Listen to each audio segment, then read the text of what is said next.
Рус мәнчесе авылында яшәүче Людмила Макарова өчен Пасха православие динендәге көтеп алынган һәм иң зур бәйрәм.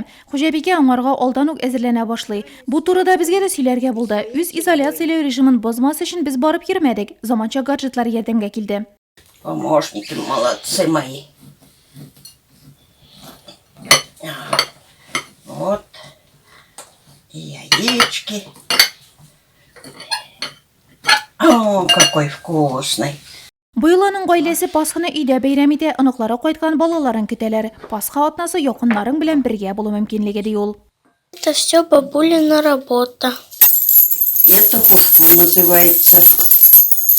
Носили женщины. А это тухья девушки на игры носили.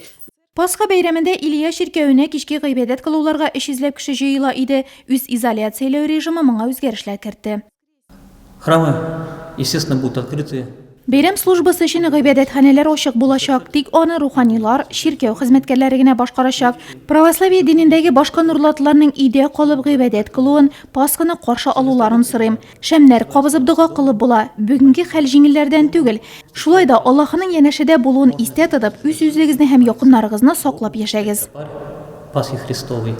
Бәйрәм яңа тормышны, игелек кылуны символлаштыра. Бу көнне бөек пост тәмамлана. Һәр гаилә үз гореф-гадәтләрен кушып, якшәмбене бәйрәм рухында уздыра.